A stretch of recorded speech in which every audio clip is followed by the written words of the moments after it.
Hi, good afternoon, everyone. We're live again from Missed Your Call show in Milan, and I'm here today with Ilya Shamel, Shamel, Schamle, yes. Ilya Schamle, and Noah Jansma. Hello, good morning, or good Hello, good afternoon, morning. rather. How are you all? Uh, yeah, Good. good. It has been almost for at least over half of the time in It's Milan, crazy, right? It's and going by so fast. yeah, it has been quite a nice time Yeah. with everyone and the works.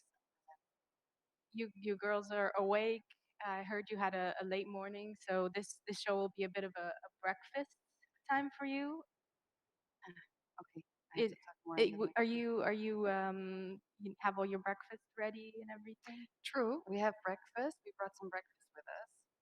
We have Oh yeah. bread. Oh, thank you so much. I was really hungry.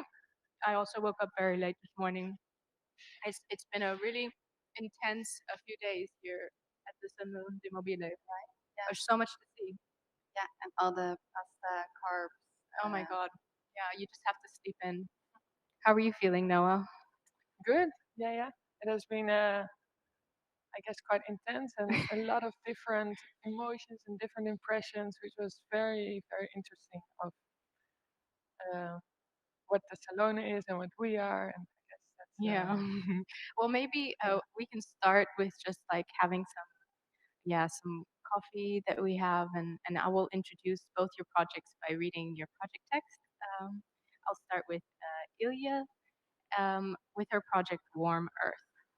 And it says, look carefully, this server runs on plant and solar energy, the very same energy released by tomato plants above. That's these tomato plants, I guess. Here, we've got tomatoes with us, and very that's what we're going to eat for breakfast as well. Looking forward to trying some of those too. And it continues with, in return, the heat from the server sustains the tomato stem. Together, they form an ecosystem. Can network infrastructures exist together with the living qualities of the atmosphere? How can parasitic relationship become symbiotic? Looking forward to talking about this more with you. And before we go into further discussion, I will read Noah's project called By Cloud. Noah Jansman sells clouds in order to critically reflect on processes of transformation of natural phenomena to becoming exploitable resources in context of past colonialism, the present of climate change, and a future of extraterrestrial occupation. Wow, those are very, very diverse topics. By Clouds is made possible by support of Stimulating Funds, Creative Industries. Technical collaborators are, maybe you can say their names better than me, the Andre Finscato, Marco Tib Tiberio, Tiberio, and Michelle Michael, Chia. Michael Tia. Thank you so much. I'm super, super curious about how both these projects are operating here within the space. They're right now, if you're interested in seeing them on display in our exhibition. And maybe I will start with you, Noah. Can you, since I just read your text, can you tell me a little bit about why clouds and also like how are the clouds today? Has your installation made any, profit off of them? Because I see that you're selling clouds. So maybe you can share us a little bit about how's the cloud rate going today? Cloud forecast is very good. We have some beautiful clouds. The price ranges from like 50 cents. We have some tiny ones, and then some beautiful big ones for especially Salona that are like in the thousands. Wow, so we've got some really good clouds coming Yeah, in. yeah. And how much money do you make from like a cloud? What's the most money you've made, let's say, from the most lucrative cloud exchange that you've had? I sold one for 100. Wow. Yeah. Um, But I guess until now it's still quite of an investment into the future. So I think I'm now still looking at how the market functions, what the price is, like Right. what do people value, Right. and then we see how we can scale it up. Exactly. Like there are bigger clouds out there for sure. that Yeah, can and they bring will in get way more rare. more uh, rare clouds. Yeah. What is a rare cloud? Well, actually, recent studies show that in 100 to 150 years, all cumulus clouds will disappear. Those are the ones that have like clear borders. The Because kind of fluffy ones, like really, Exactly. like the ones you draw as a kid in your pictures. Exactly. That are the only clouds that I can sell actually, Oh wow. because I have to draw a border around it, Okay. following the occupation theory, so that they become mine before I can sell them, of course. And they will actually also disappear with climate because of the CO2 emissions. So the more rare the cloud, the more expensive it is. Yeah, like all markets are based on scarcity and demand after all, so Yeah. kind of tapping into that. Exactly. I have to say I don't think I can afford one of these clouds at the moment. So I actually really appreciate the fact that, even though somebody can buy them, I can still There's look some at them. tiny cute ones. Yeah, some tiny cute ones. You save them also. So you're actually kind of showing us these things that are also kind of transitory and immaterial in something that is very material. And I love this comparison. And maybe, Ilya, you do something very similar, I think, with your tomato installation, which is called... what is the name? Warm earth. Warm earth. And you're also transforming something very immaterial like the energy, right, that we can get from our technology into something which actually feeds or like gives food to the thing that we eat. What exactly is the value of using this energy? Why aren't we using it now to grow tomatoes? The heat of the server. Yeah. I mean, that's a good question. I don't know. I think also it's not so much that I think this is a solution on big scale. Yeah. I think it's more of a speculative scenario to see that maybe this is the only future scenario that we have if we want to survive as a species. Right. Like how can we then, how can we self-sustain more or go a bit more away from the centered network infrastructures? And what does it mean to So have it's server a follow decentralized. the pace of the growth of plants and like yeah. Right. So it's about like do we? So for me, when I look at a tomato plant, I can't actually watch it grow. Yeah. I see it like a seed, and then a few months later, maybe if I water it enough, there's a tomato. Exactly, yeah. And I think this for me was very important to see that you have somehow human time and plant time. Yeah. And I think the research that I did to see what it's like to build your own ecosystem and to really try to live with plants and turn something that is actually non-living, like a network infrastructure, a server, how can that be in even a symbiotic relationship with something alive? Wasn't so much like trying to actually think like a plant, but to see how these different time perspectives could come together and how would that look like. Yeah. Super interesting. And I see you have some of the tomatoes here for True, breakfast if you with wanna you. try one. Yeah, I would love to. Oh want wow, to- look at this. So this No, you also have one, no? I got one. it's a very tiny tomato. Are they all this tiny? No, there's also Cheers, bigger guys. ones. Oh yeah, cheers. But there's a bit of a parasite in it, right? Oh no, In the bigger ones. and the bigger ones. Yeah, they got a bit of And a fungi in them. In your text, it said that there's a parasitical relationship also between us and our technology, or is it between us and nature? I mean, Or the tomato plant? for me now, it was really trying to sort of stick these eco relationships, like symbiosis or like parasitic relationships, which I can actually only have with two living matters. Right. To see how it would be like if I would apply those to a server and a tomato, a non-living and a living. Right. But what was the question?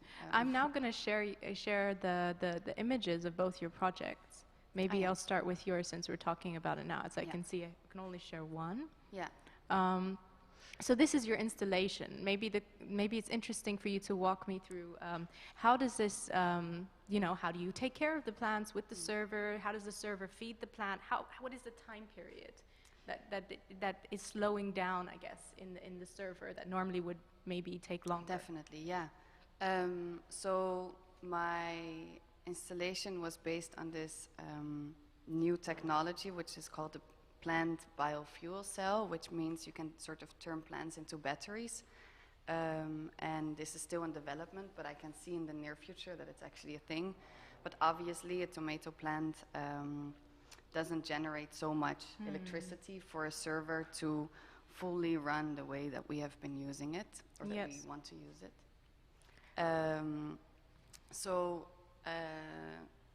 I think what was interesting for me was to actually try to create this ecosystem myself and see how delicate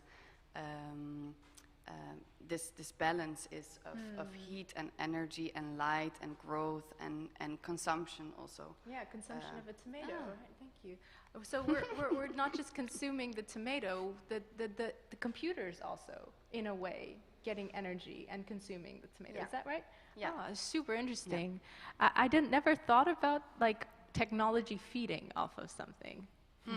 It's always that's a nice way to put it, actually. Yeah, it's always been like a one-sided thing of us, using it and it kind of like, being in a way taking our data, but now it's taking the tomatoes data.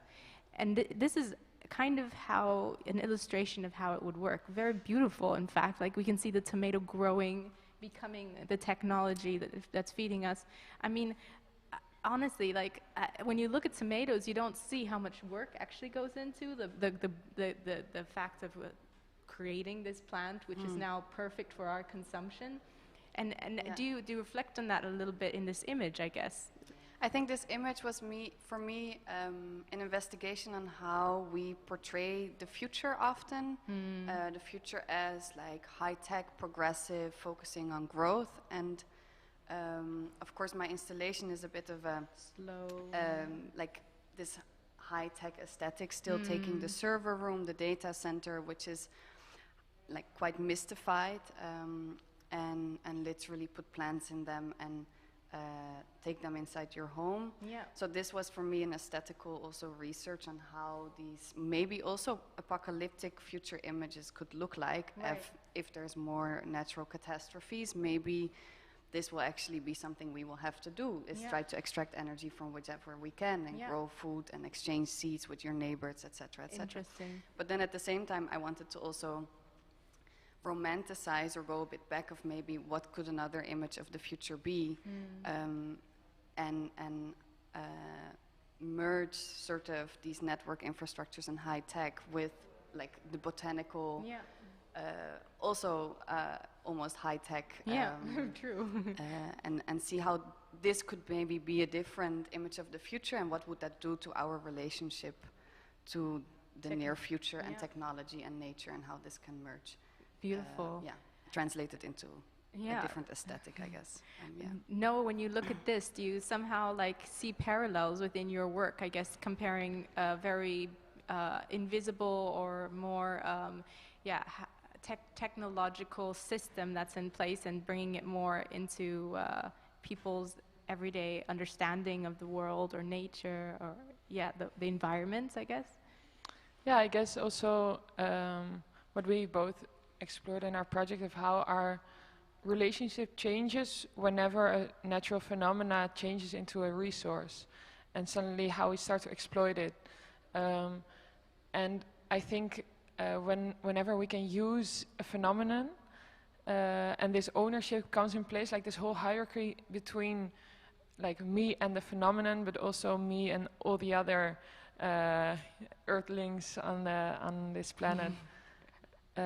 It just immediately changes, which is so strange. And I think we both kind of reflected of emotionally, how do I feel if I own a cloud or if I use a tomato plant? And I guess that's there's no clear answer, but I think that was in a way, like I've always been kind of fascinated by shapes of clouds. You know, as a kid, you stare at them and you kind of imagine like, oh, that's a snake. I can see like something that looks a little bit like a snake. I guess we kind of make these comparisons already with what we see, and technology is something that's in our everyday life, and we don't really compare it to anything. And that's what I guess you both are doing in a way, is bringing it in a different speculative relationship that we have with our everyday environment, taking it out of its hard cover. And I guess also maybe that it's nice that you mentioned the shape of a cloud, that is quite of a visual, strong image, but it's also conceptual. Within my project at least, is that once there is a border, only then you can own it. And that's like historically how it always has been done, this ownership. And I think it's very interesting of how we kind of create some kind of hierarchy whenever we define something, because it just excluded everything else. Right. And so I trained AI to draw these borders. And it's kind of an impossible task, but I guess you found a technology system to help you with it, just like you found a way to get energy from a tomato, which is like you found a way to make money off of clouds. It's incredible. And I guess now I'm getting quite full from eating these tomatoes. They're quite heavy. I have to say, they're also quite delicious. And maybe we can also talk a little bit about the weather, since your project is about clouds. Can you tell us a little bit about, how has it been like in Milan, and do we get some really beautiful clouds today? Do you think that you'll make a lot of money from? Well, let's see. You don't know?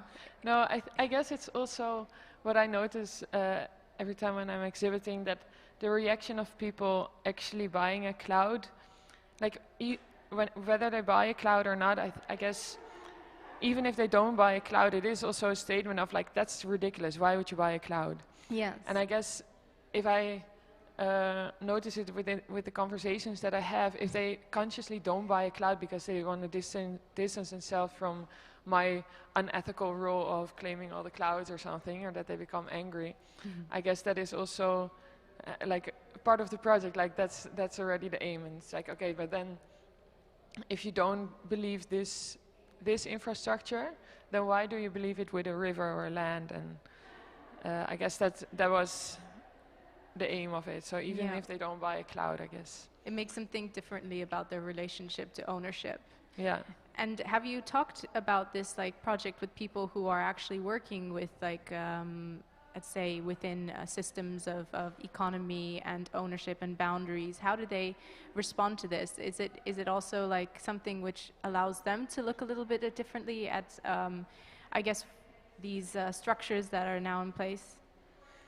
Yeah, I think, or like there's quite a lot of different processes that I copied. So in like different philosophies, but also just how in the commodity stock market they use a timestamp, for example, or how we use a cadaster.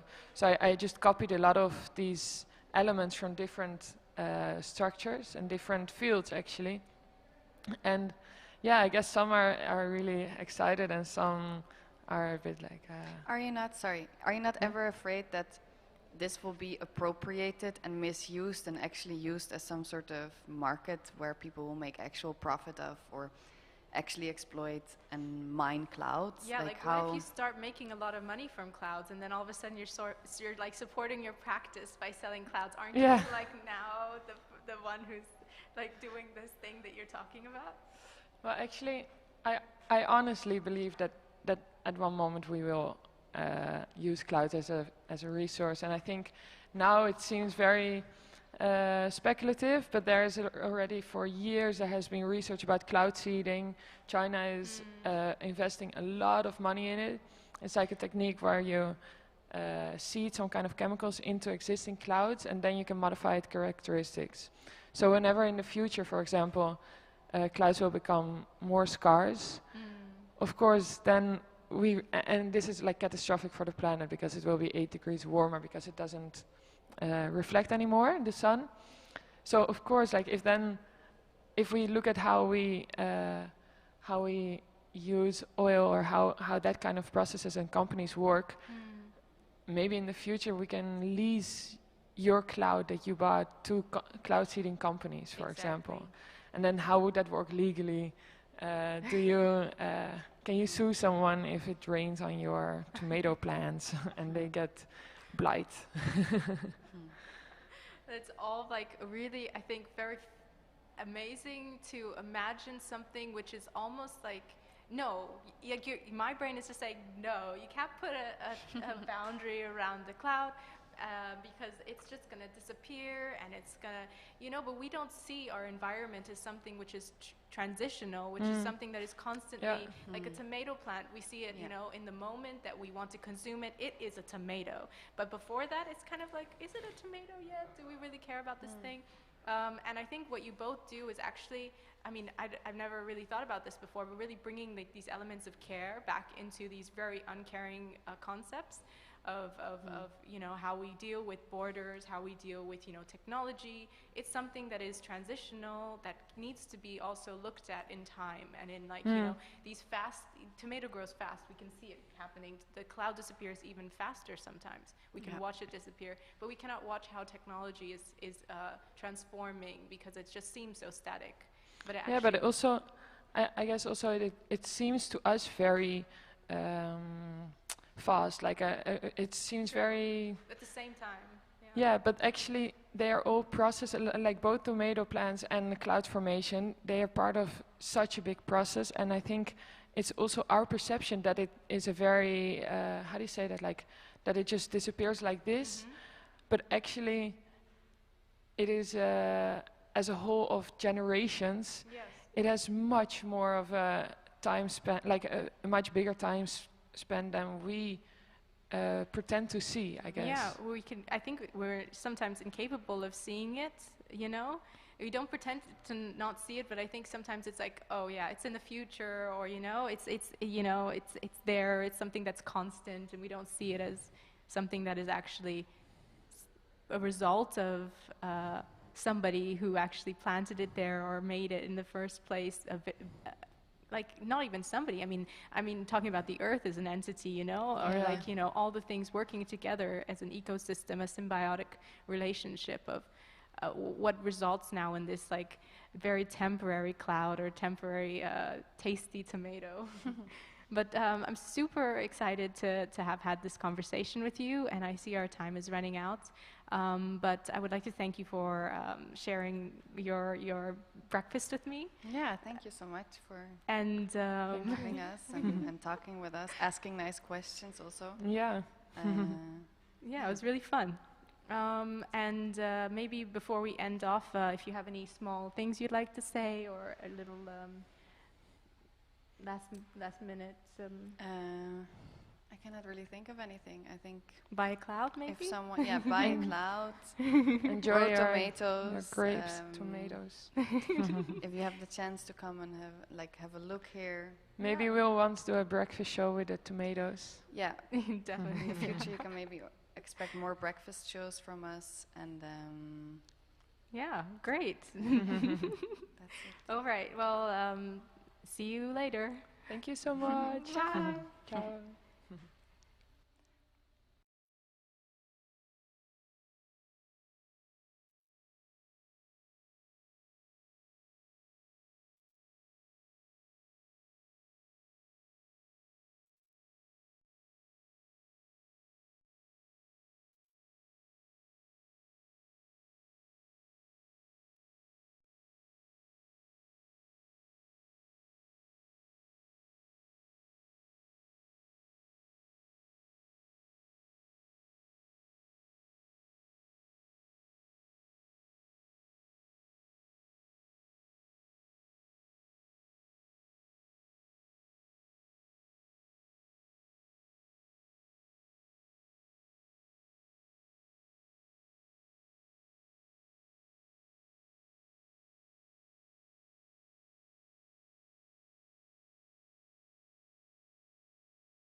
Welcome back. Now we have another very cloudy presentation, also using technology. So I think this is a great next presentation. It's by Lucas de Ruiter called Bathing in the Clouds. I will read his project text for you, and then we will go into a short presentation where he will explain his project. And yeah, we're going to see some amazing visuals because he's made this incredible installation, which now we have exhibited here at our exhibition called Missed Your Call. And it writes, Lucas de Ruiter sought to demystify the invisible world of the data center through 4 photographic techniques, each revealing different information about its inner workings. Understanding the thermal properties of the building led to a speculative concept: what if that energy could be sustainably reused to heat a spa? Another speculative project, and I hope you enjoy it. Let's play it.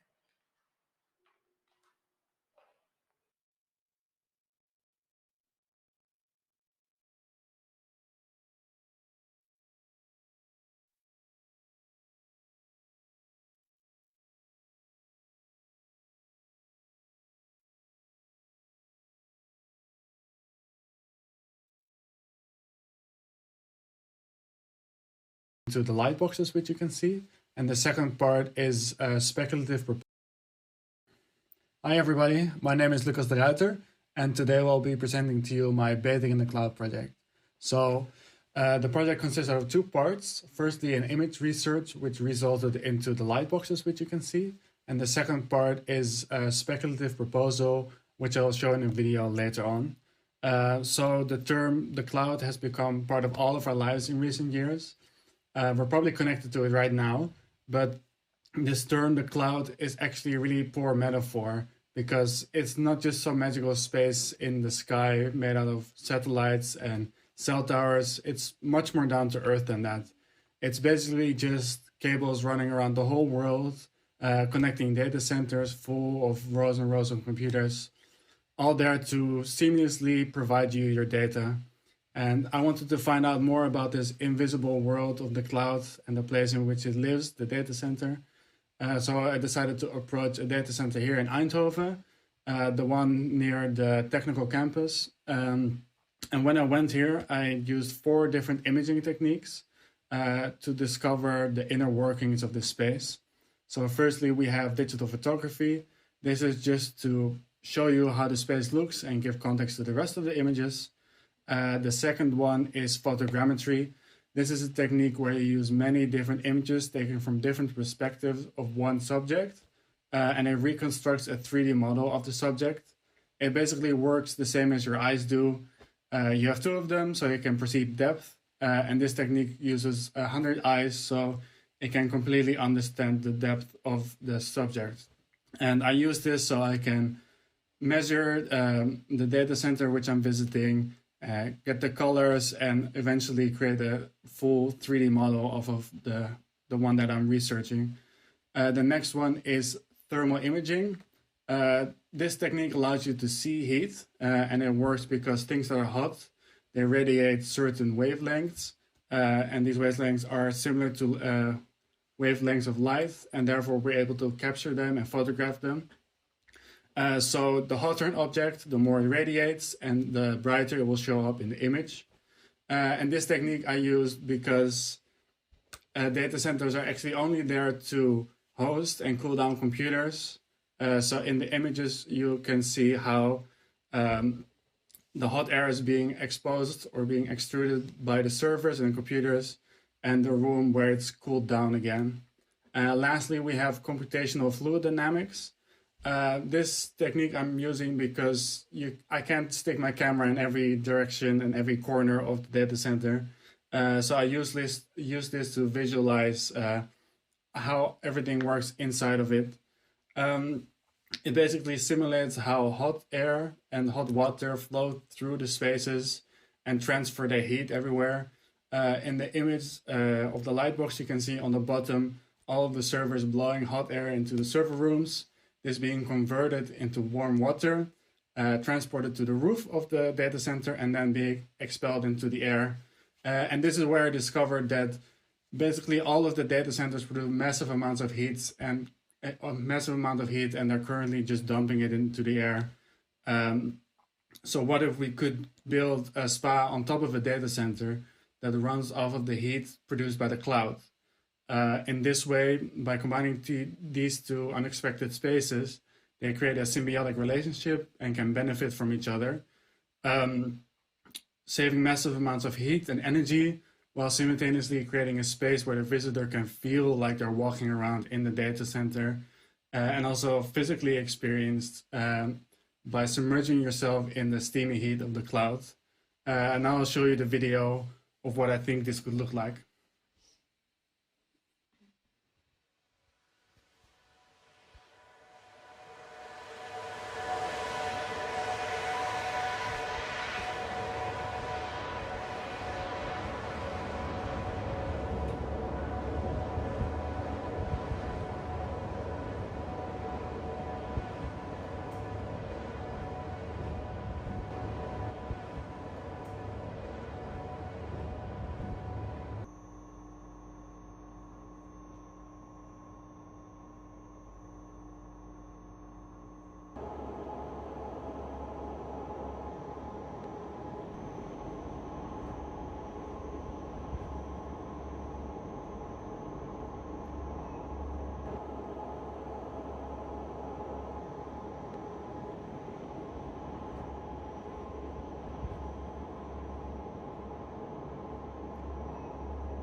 Hi, I'm back with Yeva Yakushka. How are you, Yeva? I'm good, thank you. You're here all the way from Latvia. How's the weather in Milan? It's summer. It's not autumn. It's nice. Thanks. Different season completely. Completely. And we're gonna show today your beautiful project, which is in a form of a book that's on exhibition right now during our show. Before we do a short introduction, I would like to read your project text. Sure. Your book is called I Grew Up in the Blockhouse. The publication I Grew Up in the Blockhouse introduces a common ground between Latvian and Russian-speaking groups and suggests a level of respect and solidarity. The publication sets the living experience in Blockhouse as a common ground for Latvian and Russian-speaking groups in Latvia, focusing on childhood memories when everyone played together in the backyard. Yeah, So that's about it. amazing. Can you tell me, did you grow up, I guess, in the blockhouse? Yeah, I grew up in a block house, and it was a quite mundane experience. It was nothing like extraordinary or something. But I think the project what I'm talking about is that this very mundane, like plain childhood growing up in a block house is something that we share all together, less or more, in Latvia, like both Latvian and Russian speaking groups. And also I just wanted to make and really work with the idea of social groups and a common ground, because social identity very often is identified by looking what is different between the two groups. Like we as a human beings, to identify ourselves, we always look the differences between each other, and we kind of want to superior ourselves and say like, we're better in this, we're better in that, we're so different than these people, these are so different, and we don't very much think about the common things and common identity, because it's nice to feel special, but sometimes we still all live together in this one world, so also we should feel as a group. Yeah. Like put our individual selves in the background. And this project is less or more about that, and especially about Latvian context, because it's a tiny country. It's just like 2 million of inhabitants. And it's nice that we can be a group, like someone really close, because it's almost like 1/3 of inhabitants are Russian speaking, and they have like completely different places where they go, different interests. There's a lot of different stories, I guess, that you talk about within this book. And I guess I would like to also go a little bit into how it, like, I mean, we graduated in the same studio space, which gave me also a little bit of insight into the process and your interest and fascination. And I think it's a lot of into like publication making and also sharing a little bit of more of like the inner stories of people's experiences and lives. I mean, is that something that you wanted to explore within this project as well, like a way of working? In general, I really like interactive projects. Like I both work with interactive installations, which can be electronic and big stuff, but I also believe that the book is something very interactive. And in general, I like individual experience, that sometimes you can experience something by yourself, and I really feel that it can great, like it's a not big scale project, because you really need to go through it and get deep into it to get a grasp. But I really like this approach, because I feel like if someone goes through the book, like reads it, or if someone sees the installation and maybe interacts or stuff like that, it kind of creates a bond that is maybe more stronger, and then it's more embedded, the project, in the people's memory, not like a one photo and that's it, and then you forget about it. Yeah, it's really a personal connection that you want your work to have with people through an experience or through interaction with this book or object. Yeah, in general, I really like involvement, like in the daily life, in the relationship between the people, and also involvement within the projects, and like what, like that you can appreciate what other people do in their with their time.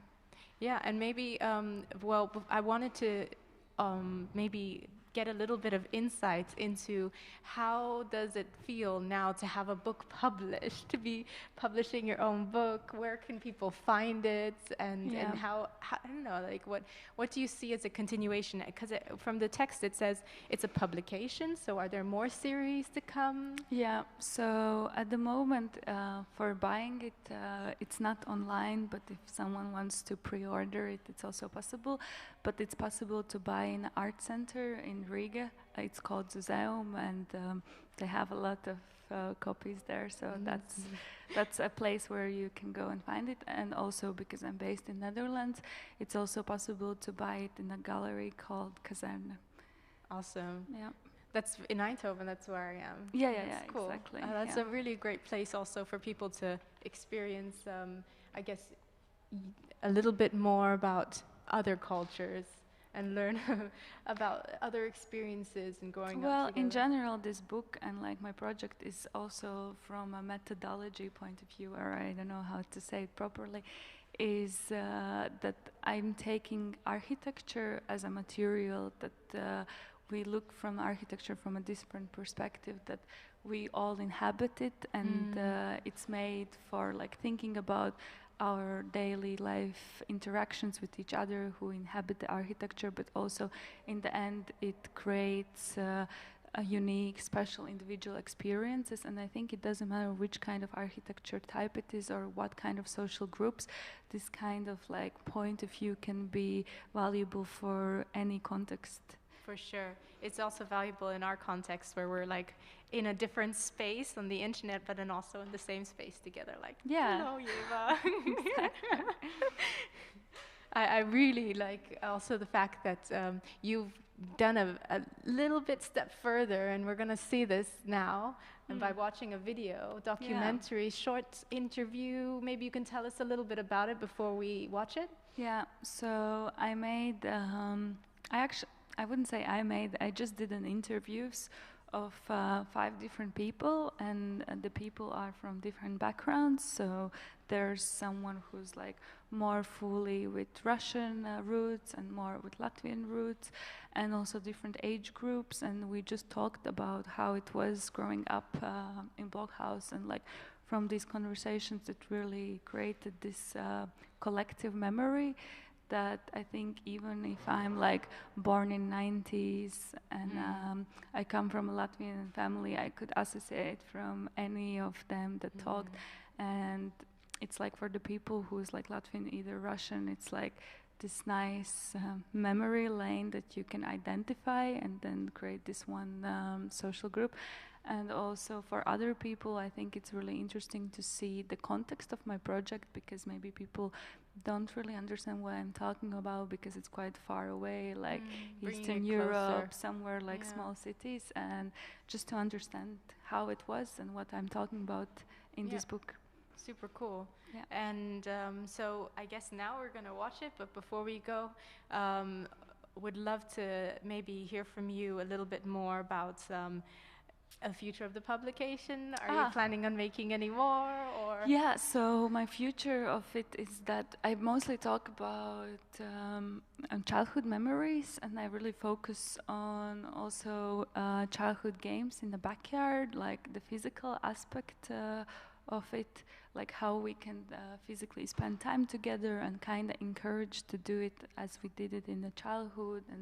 And that's why I want to also organize workshops, I guess in Latvia, in the Blockhouse neighborhood, where I would like make workshop series where people are going to come together and actually play the games, like hide and seek and stuff like that. So you bring it also back into the real life, and maybe the publication becomes more of this experience within architecture and interactive, kind of bringing all your interests together into a new experiment. Yeah, exactly. I kind of, because the book is very it's just the content, and I would like to make it more 3D, but then maybe not an object, but I feel like workshops would be a nice way to do it. Awesome. Well, good luck with that, Yeah. and I hope I can join. Good reason to go visit you in Latvia. Exactly. Everyone is welcome. I can't wait to play hide and seek in one of your blockhouses. And I can say, like, I played hide and seek in one of the blockhouses. Yeah, exactly. It was really nice to play them in a blockhouse because it really also because of just the interaction of the house, because there was always these different staircases, and through some staircases you could fully run through it. There was like a corridor that there was both doors, like one door from the front of the house and one door of the back, and then some doors were locked, so you always kind of needed to know like which door you could go door through and stuff like that. Yeah, it's like a maze or something. That's fun. That sounds amazing. Okay, well, let's go to your video since we have just a bit of time. And thanks for talking. Yeah, cool. Thanks. Hope you enjoy the video. Thanks for sharing.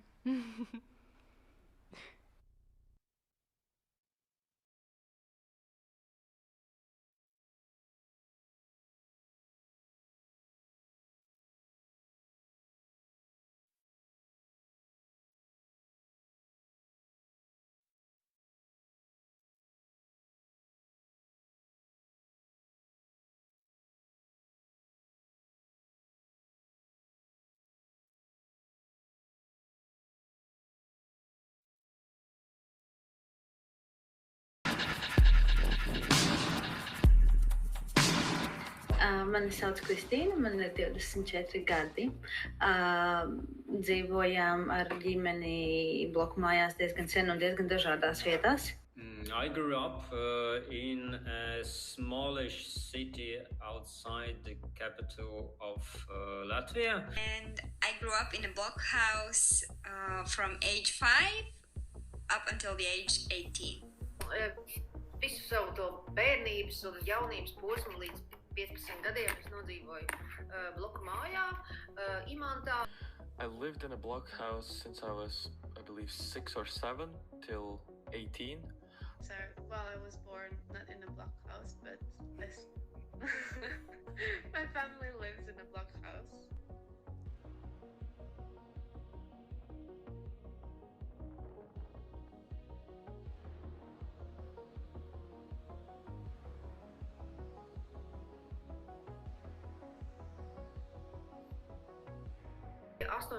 Gadi. Mostly 90s. Jā, tā varētu būt. Nu jā, 2000 līdz kādam 2004. varbūt. Es dzīvoju tur līdz 15 gadu vecumam. 80. gadu beigās, 90. gadu sākumā ļoti mainījās atmosfēra valstī. Un to varēja arī kaut kādā jocīgā veidā just. Nu, patiesībā Imanta bija diezgan... And I had the luck to actually be in both of them. Sabiedrība vispār, ko es vairāk atceros laikam no pagalmiem, ir vai tas, ka ir bērni, un tad ir pensionāri ļoti daudz. Viņi vienmēr tur staigā apkārt, viņi sēž uz soliņiem, viņi slēdz figurēt. And then there was this old generation with these old ladies who would always sit on this one bench under a tree. And if you wouldn't say hi to them, they would just think you were a crazy kid. In my neighborhood, the benches were one of the most popular areas. If no one was sitting there, then we used to like rush there because it was first go, first serve. Un, kā jau Sarkandaugavā, diezgan daudz homeless people. Diezgan daudz, vienmēr visur, bet man liekas, ka bērnībā ļoti pierod pie tā, ka viņi tu īsti nebaidies no tā, ka viņi vienkārši zina, kur viņi atrodas, kurā laikā viņi atrodas, viņi tev jāiet kaut kur uz veikalu vai kaut kā, tu vienkārši izdomā, kā viņus apiet, kā viņiem paiet garām. When you walk in the street and you see that someone's drunk or they're like people that maybe are not that good, other people would maybe be really scared, but that doesn't scare me because I think I grew up with that. Un kaut kā ļoti sadzīvo mierīgi ar to ideju, ka mēs te visi kaut kā tajā pagalmā dzīvojam, gan lieli, gan mazi, gan ar mājām, gan bez mājām, gan latvieši, gan krievi. Was that it was usually families, sometimes older people. It was rarely that there would be a young person or couple living there. It's mainly already families with kids. So we would always have this group of children in my age, and we would always play outside and play hide and seek and different types of games. So one was this game called Luxafor with all these colors, but then all the children from all the whole neighborhood came to play it. Do you remember the kind of thing, the treasures, I think, or secrets? Tas secretčikstājs. Bet viss no krievu valodas, jo tas no krievu. Nu, kad ņem stikliņu. That you dig a small hole that you put any kind of, I don't know, maybe some Objekts vai kaut mirušu kukainu vai lapiņas vai kaut ko, un uzliek pa virs stikliņu un aizraši ciet un iesprāž kaut kāds līmi. Tad varēja iet paskatīties. Tāda objekta mums bija katram visu. Yeah. I played this game with my neighbor that we would bury one of the shoes in the sandpit, and then we would turn around so we would get dizzy, and then try to find the shoe, and I never found the shoe. When you ask about neighborhood, you kind of consider that place in the middle. Like when I say there was a basketball playground and a patch of grass where we played some sandboxes in the parking lot, it's not like, and we then played on the patch of grass. Like parking lot was as good as any place to play. Like, okay, parking lot means there is ground to draw with the chalk. There wasn't a lot of playgrounds and slides and swings as you see now. Well, there was swings and slides. They were usually metallic, but they were not as popular as simple tires that were vertically half in the ground and half of them were just like standing up, and they were put in a circle, and everyone always knew what to do. Yeah. But I don't know how you remember it, but I remember that it was always busy, and whenever there were no people, we're like, okay, let's go. Yeah. It was the best activity. Yeah. Or I think there are these metal constructions to dry clothes, and yeah, nobody would really do that, so we would sort of hang around and do some maybe pull-ups or I don't know. Tāpēc man liekas to, ka mūsu pagalms, piemēram, ir ārprātīgi liels. Viņš ir sanāks, tad bija laikam viena otra bloku māja, un tad pa vidu bija zaļais zāliens, un tad mašīnas tālaukums. Un bērnībā kaut kā likās to, ka tā zaļā zona ir ļoti liela. Ka tur mēs varējām vienā galā spēlēt futbolu, otrā ēst pikniku, spēlēties un skraidīt un tam līdzīgi. Un es nesen biju aizbraukusi uz to pagalmu. Viņš ir aptuveni 3x2 metri.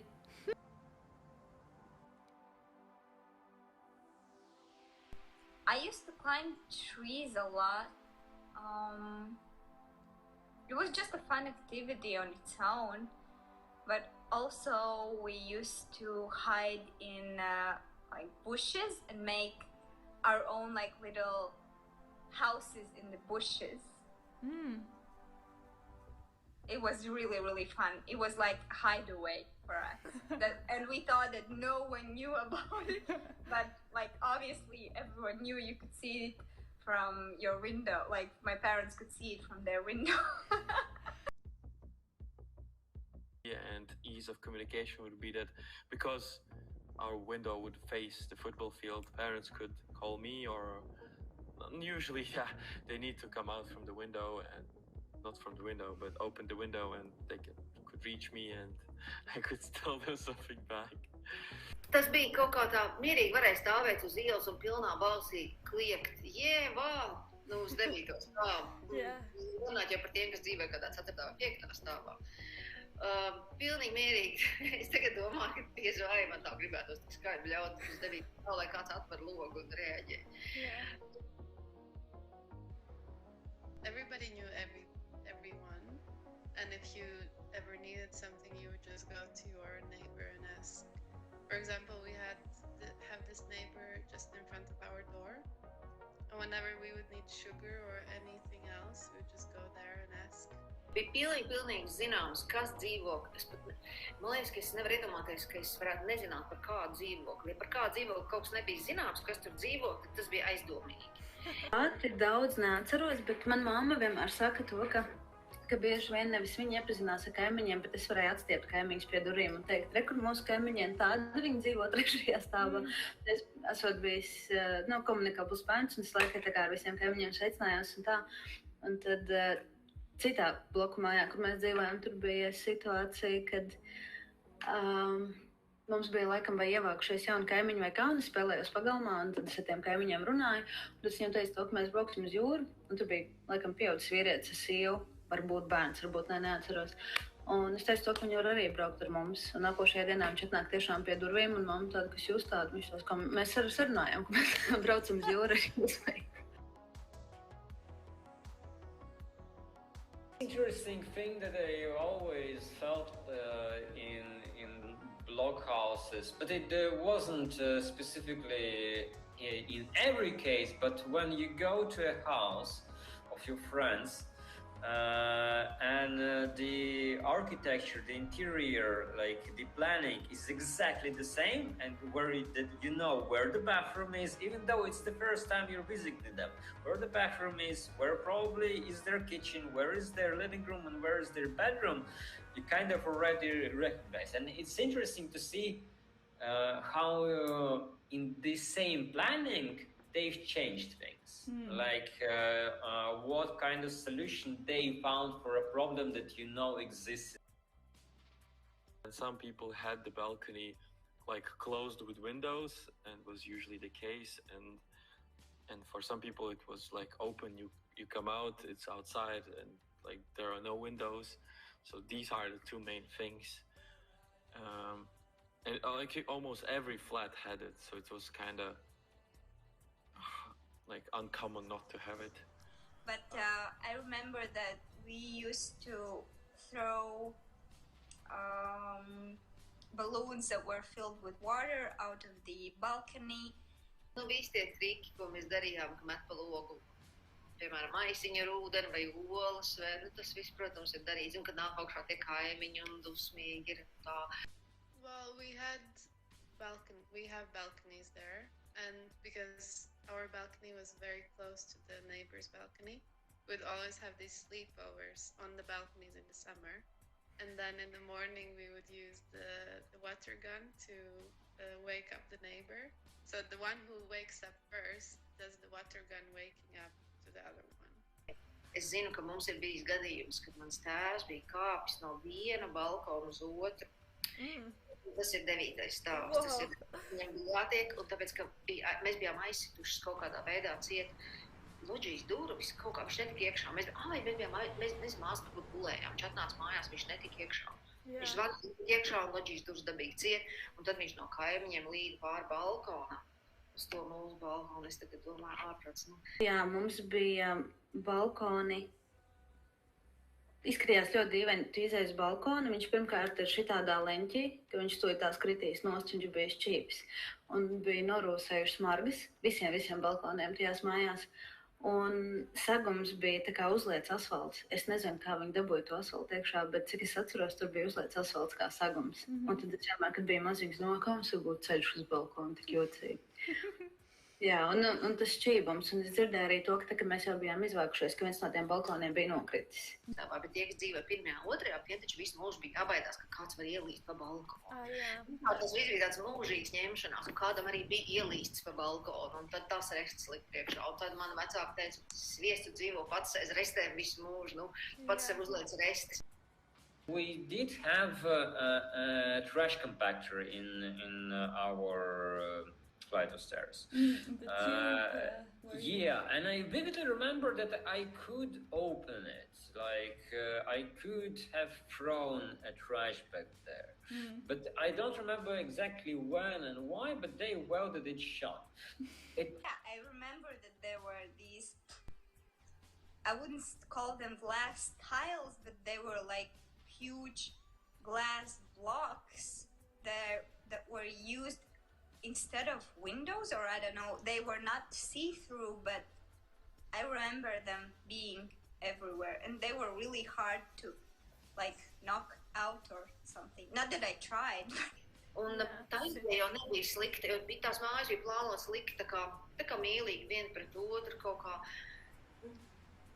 Tur kāds bija ļoti domājis par to. Es nezinu, kāpēc tie materiāli bija ļoti nekvalitatīvi. Tas izskatījās ļoti briesmīgi tieši tāpēc, ka nebija padomāts par to, ka flīzītes, piemēram, salu laikā noleks nost. At that point, that's all we knew, so it wasn't like there was something instantly better. I think the best kind of thing that I remember from childhood in terms of interior is so-called European redecoration, right? And that means that you were at a rich kid's house. Because now I feel like they make projects and it's fixed. You don't change, you don't get new windows. It is how it's projected not projected, but what architect decided. It stays like that. But there it's everyone makes some small tweaks and sometimes even changes the color inside of the balcony and. Es saprotu, ka es varu pielāgoties pie visa. Mierīgi gulēt uz matračas grīdas. Galvenais, lai man ir kafija, galvenais, lai man ir grāmatiņa, lai man telefons pielādēts, šausmīgi. Ne jau tā, ka mazas prasības. Ne, man ārkārtīgi patīk, ka ir skaisti, bet es arī varu neskaisti. Kaut kas tāds vēl ir. Un tas ir saistīts godvārds, man šķiet, ar piedzimšanu tajā neglītajā vidē. Tādā, kad ir, jā, ok, tad ir silts, kur ir durvis. To pietiek, tas nekas, ka viņš tur kaut kāds. Bet viņš ir durvis. Kaut kā tā. Well, also because my parents still live in a block house, the same one. So whenever I go back, it's still very funny to go back and to see that nothing really changes because now the new not the new generation, but like few generations after me, but like the small kids are still in the back, like in the front yard playing the games and the whole thing is still happening. It didn't stop when I grew up. Noteikti tas, ka mēs esam visādi vienā vietā. Mēs esam vienā laikā un telpā, visi un dažādi. Tas, ko es teicu sākumā par to, ka mēs iemācāmies laikam sadzīvot to, ka mēs esam lieli, mazi, nabagi un nenabagi, un ka mēs visi kaut kā tomēr tajā pagalmā dzīvojamies. Un, It's easy to just live your life day by day, and be unconscious of the things or unaware of things that happen around you. But when you look closely and become more aware of what surrounds you, you really find some unusual things and people that might be even shocking or just really unusual and interesting.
Hi, and I'm back now with Willeke Segers. How are you, Willeke?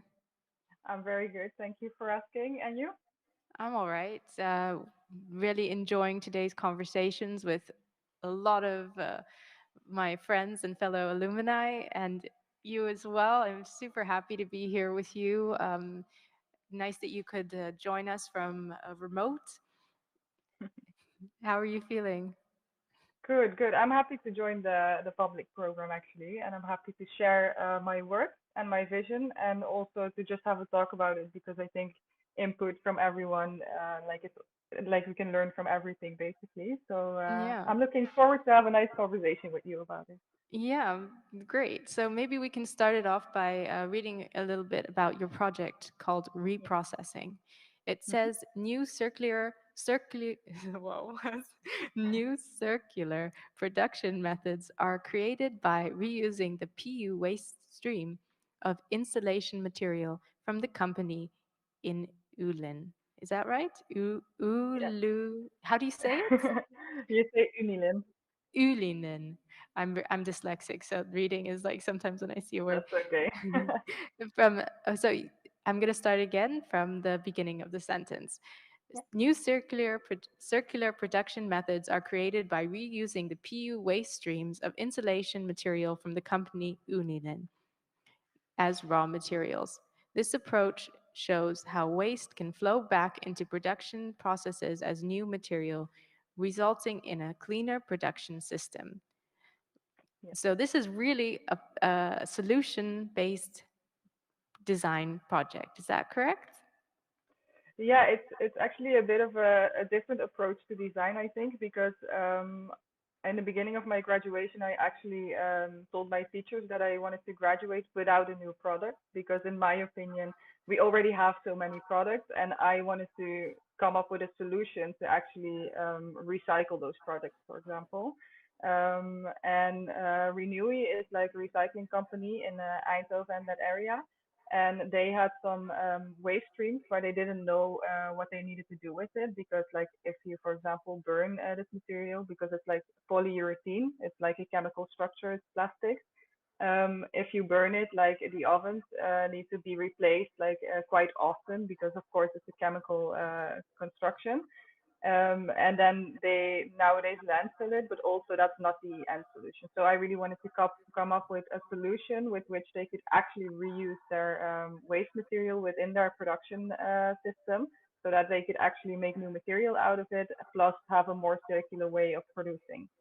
Yeah. So actually, what you discovered was that recyclable material is actually not really recycled all the way, or that the recycling systems are limited in the way that they can recycle it. So you actually looked at how the machine that recycles it uses, like how did you did you go as far as like looking at how these recycling systems are built? Yeah, well, actually, the thing I came across during my research and my project is actually that I was questioning the responsibility of the designer and the producer of a product because what I think is quite interesting as a designer, you can actually design things you want, and there are not really restrictions in terms of Hmm. materials you want to use. And there are recycling companies who, in the end, need to recycle your product.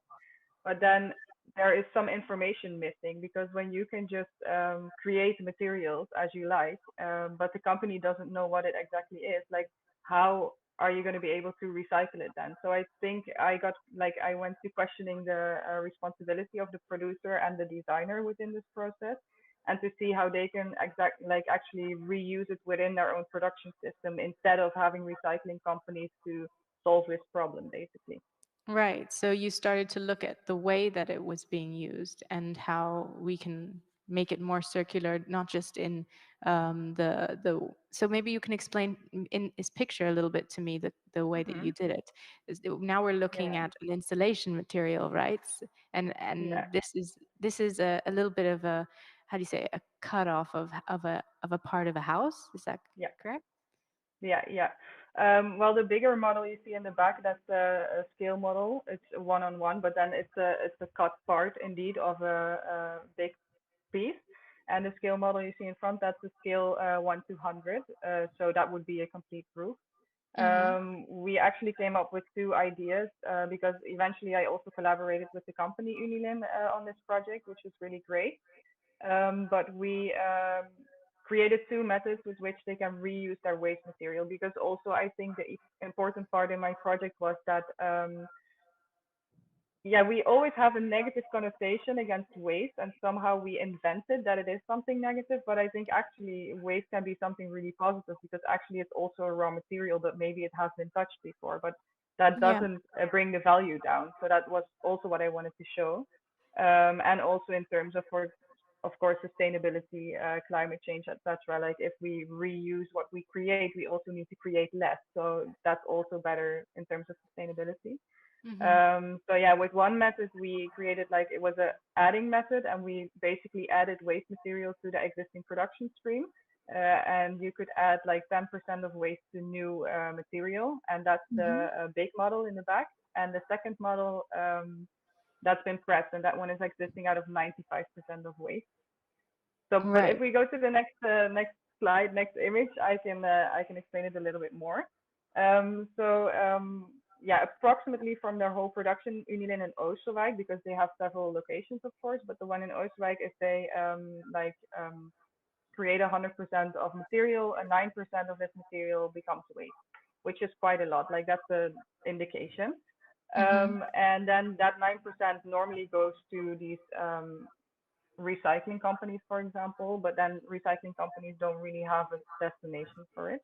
Right. Um, so there we started creating these two methods. So that's the adding and the pressing method. So with adding, we could add 10% of waste material to the new material. And actually, when we added the waste, it also became stronger. So it had less tendency to warp, which was also a great extra plus, which we figured out during the process. And with pressing, we actually press waste PU flakes, and we add 5% of binding material with it. So you actually have a new insulation material which exists out of 95% of waste. And this actually has the same insulation value as glass wool. I don't know if you're familiar with glass wool, Mm, but they, sorry? what is it? It's like it's the wool they normally put into the Yes, yes, it's fabric plastic assembly. wool, right? Yeah, exactly.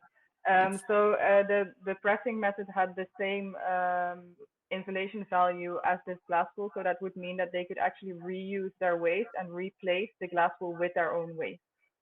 okay. So what we're looking at here is basically a complete research and a representation of how much is actually getting recycled and reused, and also like trying to fit the bit of like a tiny bit of that waste material back into what is being reused. Because if Yeah, it's really just like 10%, that's quite a, that of the, like, you know, the 9% waste. It's, yeah, it's quite a lot. But that's also the case with when you use chemical compounds, for example, because chemicals always have this reaction period. So that Mhm. automatically means that the start of the production and the end of the production becomes waste, because of course these chemicals need to react. Yes. Um, so they also cannot really, yeah, how do you say that? Recycle Uh, everything. no, that could be the case because if we look at my project, they could actually recycle everything in the end. But I mean, like when they produce it, there is always waste, and that's because of this chemical reaction. Like, and you can't make that different. Like that's just Yeah. it's just happening basically. Exactly. And I think also what you're doing here is kind of visualizing these systems of production and what is being used, and showing how it can be reused, but at the same time in a way where it's, I mean, this is quite colorful and fun. And I feel like your explanation really makes something that we talk about, but we don't really see how it actually works visible. Yeah. And in this last one, the pressing and everything, like how you bind the material together, I mean, of course, there's like these different steps that you go through. It would be super interesting to see, like, you know, how does this actually, yeah, translate? I guess that's here, right? More of a Yeah, breakdown.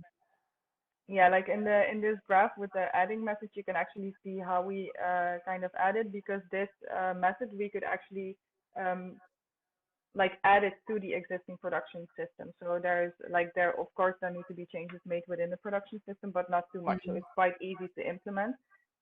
Because what we did is actually put the waste material on the bottom plate right before the chemicals react upon each other, and then like they kind of get mixed. But then the waste material goes like it flows to the upper part of the material, and Mhm. that makes it also a bit like stronger, and that it has less tendency to warp, for example.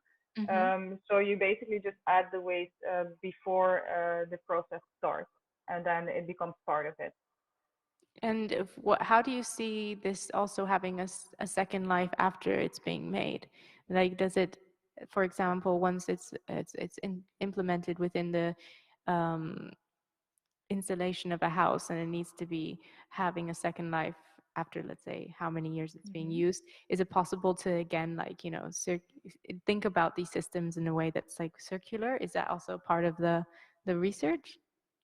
Yeah, we've been talking about that a lot indeed. Of course, we should actually build something with it and then recycle it within a few years to have the like to really confirm that it's possible. But theoretically, it should definitely be possible because it's all existing out of the same material. So Right. that would mean that there are no other chemicals added and it stays within the same chemical family. So that would mean Hmm. that you could actually keep on reusing it within this chemical structure. Yeah.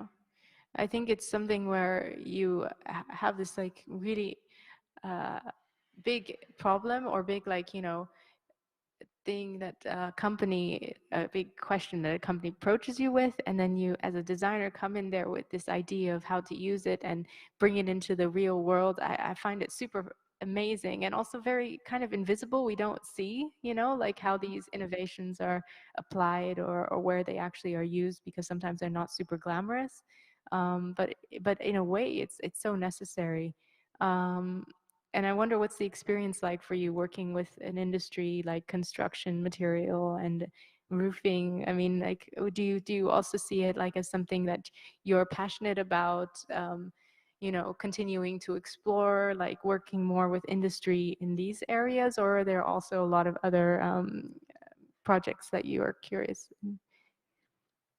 Well, actually, the experience with working with this company was really good because eventually I had this team surrounding me and we were all thinking about these things together. Because, of course, when you as a designer want to do something sustainable and do it in a bit of a different way than creating products, Hmm. you kind of need the expertise of the people who are working in this field for a longer period of time. So I think in that sense, we all helped each other, and that also made it a very valuable process for me, but I think also for them because they also got a new insight in how they could actually reuse their waste and maybe see it as something positive instead of something negative.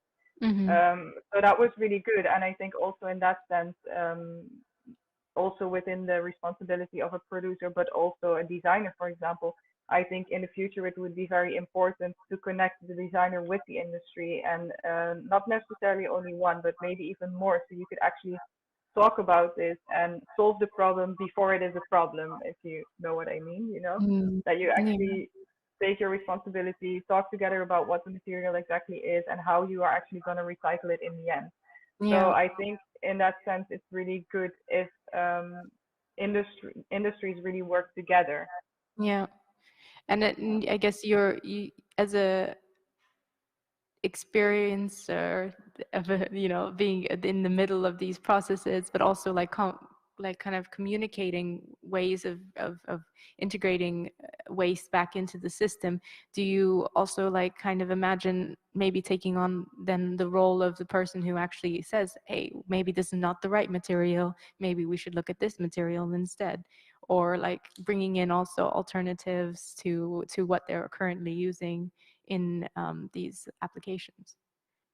Well, I think my interest mostly is within the existing material world and the Mhm. existing production processes because like every product or every process has to recycle their products at a certain point. But I think when we started producing a lot of products like years ago with industrial revolution, etc., um, I think no one was really thinking about it in the first place, that actually the product also needs to be like recycled in some way Exactly. at some time. So I think that's really interesting. And then also looking into the recycling systems, for example, because what I really like, for example, with a lot of designers these days is that they are making biomaterials, etc. But Mhm. in my opinion, also there is something missing there within the link with the recycling industry, because, for example, the recycling industry is still um, existing out of recycling waste Yeah. to recycle the products we have now. They don't have new recycling. Well, maybe they do now. There might be places, of course, but as far as I Mhm. know, like the bigger recycling companies, they don't have a new recycling way for bio stuff, for example. So Yeah. in the end, it most of the times also ends up in In the waste stream. Yeah. burning ovens, for example. So I think that's what I mean. Like with when you want to produce a new material, for example, always first look into how it can be recycled, and that's where the industry comes in. Like for example, talk with a recycling company. Like, hey, Mhm. I want to produce this material. I want to know how it can be recycled in the best way, because in the end, it's about our own future. And I think Yeah. sustainability in there is a really big topic, and that's what we all as creators should consider while we are creating. Yeah, like the ending of the production process or the ending of the life of it needs to be involved in the initial step. And Yeah. how did you like feel about, I guess, um, having this kind of passion for starting, like, you know, at the end? Do you also feel like there's a way to communicate this as an important part of a role within designers thinking? Is that something that you're also thinking about, like maybe a interest of yours, and also like as a designer to communicate that this is you know, an essential thing? Do you see that as because I mean, I feel like this is something that we're all talking about and companies are aware of, but then there needs to be also people who are thinking in this way and starting from this point of view. Do you see this also as something that maybe you can explore more with like-minded people to sort of like, you know, initiate this step within, like, for example, new materials or, you know, new processes, as well as, of course, you know, our what is being passed on to us from past generations of creators and Yeah. makers. Yeah, actually, I think that's something I would really like to continue with, like really keep on being in touch with the industry, but also with future designers, for example, because also I think when you're learning to become a designer, I think something that could be included within the process of learning is that you think about the end cycle of your product. Hmm. And I think that's also something that we can put a little bit more yeah, how do you say, like a little bit more effort in. We could Yeah. actually learn about it a bit more. I think it's really important for the future. So I would, yeah, I'm right now really, yeah, I would love to work more with companies and work with their products, for example, and also look into their production system and figure out ways together with them on how to make it more sustainable, their whole production, and how to give a positive value to their waste, but Yeah. also to share it with other designers, for example, have talked about that and talk about this responsibility.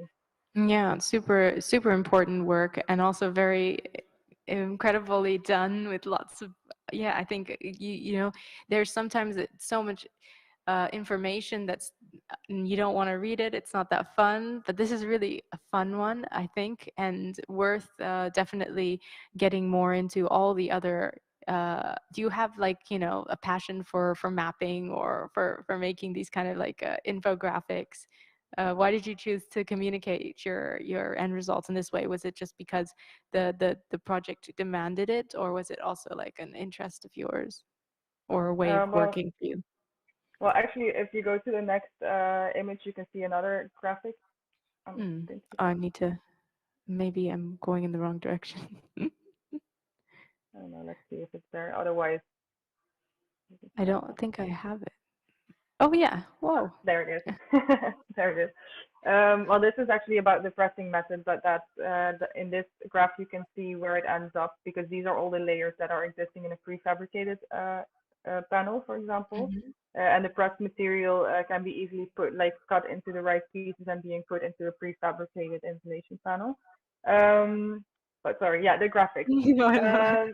Actually, Getting before before I started studying product design, I studied graphic design, and I've always been working as a graphic designer. So I always had a passion of making my maybe a little bit of complex theoretical stuff a bit more fun and a bit more graphical, but that also makes it easier for people to understand and also maybe more attractive to look at it, because I know like um, it is a very technical project, Yes. but I think it's really crucial to talk about. So in this way, I was trying to make it more easy for people to understand and also more easy for people to have a talk about it, for example, and to actually look into it.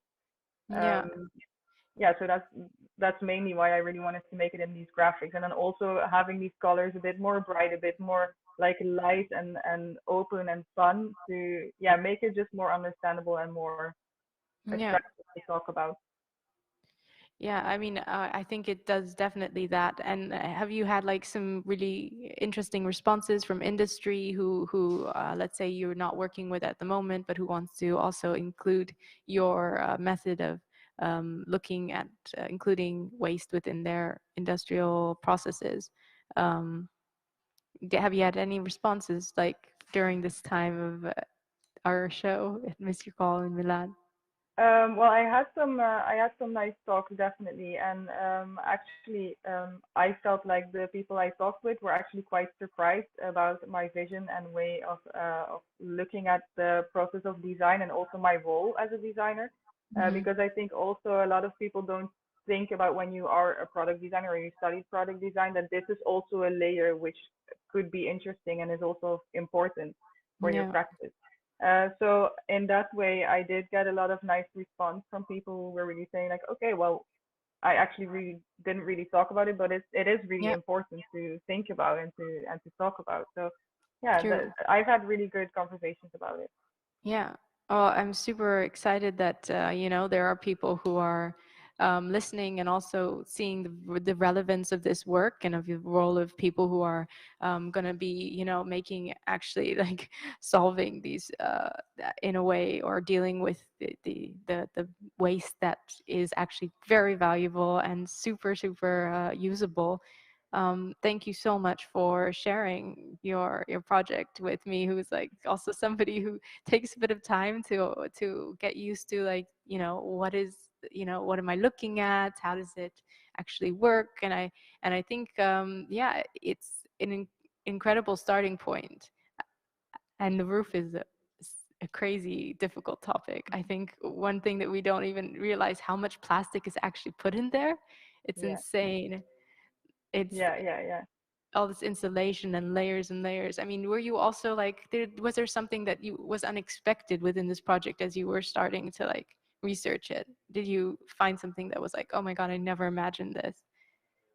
Well, yeah, actually, because the material is polyurethane and you have a lot of different varieties of polyurethane, and I knew that there were a lot of varieties, but when I was working on it, I didn't know that there were so many varieties of Yeah. polyurethane. Because, for example, like our shoes are made of it, our cars Hmm. are existing out of polyurethane, like a lot, fridges, like uh, objects we daily use, for example. But those are all like they are all polyurethane, but they do have a different feeling to it basically, because it can be a bit more rubbery, it can be a bit more foamy, for example. So um, yeah, I was quite surprised that it was being used in so many different products, for example. Yeah. Yeah, it's crazy. I mean, like right now, we're looking into building a roof for a project that we're working on, and it's just impossible to think about building one without plastic. It's Yeah, it's insane, and I think that it's super interesting to start looking at it, like, and saying like, hey, we're making this way, and this is a waste, and also like revealing the layers of material that actually is in there, and how, and starting in the end point, brilliant. I mean, like, I find it super important, and also like realizing and that this material is valuable. We have to build roofs with it because this is like, the most long term, most insulating, and in fact, like, so much work of people has gone into creating these systems to provide shelter. And yeah, how do we think about it as going back and making, it work again for future homes? It's beautiful. Thank you so much yeah. for that. Yeah, thank you for your kind words. And if I can just add up something shortly to Mm-hmm. that, I also think in that sense, because you say like it's impossible to use, almost impossible to not use plastic within a Mm-hmm. building a house, for example. That's true, but also I think it's definitely not bad to use plastics. It's just when you take the responsibility of using it in yeah a sustainable and more responsible way, then it actually could work as well. Because of course, plastics help a lot with sustainability as well. Because like it is insulating very well. So in that sense, it works really good. But it's just about the responsibility of the product afterwards, for example, or when producing. And that's yeah, Yeah. that's like the thing I think we need to think about altogether. Not only the industry, but also the designers, also just the creators. But Mm. like it's something we should all talk about in general, I think. That's true, and I think definitely a good way to end our talk. To thank you, Vilke. Thank you for your kind words and for this beautiful program. You're doing a great job. So, and thank you for having me, of course. Yeah, anytime. See you Okay. soon. See you. Bye bye. Bye.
Hi, and welcome back to Mr. Call Public Program. I'm here now with Lotte Ottoner. How are you, Lotte? Good. I'm very good. Happy to be in Milan. Yeah, good to have you here with us. And I would like to start our talk by reading a little bit about your project. It's called Kidfluencer Starter Kit. And it says, there is a new generation growing up whose history is documented online without their consent. We don't know which consequences they will have to face once they are adults. Kidfluencer Starter Kit is an interactive installation that questions the exposure of children to online environments today. So Lotte, when you were a kid, what was like, did you have like something that was like, I don't know, an experience where you felt that you, looking back now, would hate to be on Instagram or on social media? Yes, I think know so. I have a few. I have a lot, no, but there are like phases, I think, in my life, which I'm really glad that there was no internet and my parents were not like oversharing my history online, because I went through some phases. They're better like in the past. Yeah. And but it's not only that. I think for me personally, I think the part of consent is really important. So as a child, you just don't know if your parents are like oversharing. Yeah. And maybe at a certain point, you're gonna realize like, oh, this moment in my life, it's still documented and it's online. And yeah, maybe you don't feel comfortable having your puberty online or phases like that. Exactly. I mean, it's such a vulnerable stage. Yes. And I think as parents, I mean, I'm not a parent, but like, no, me neither.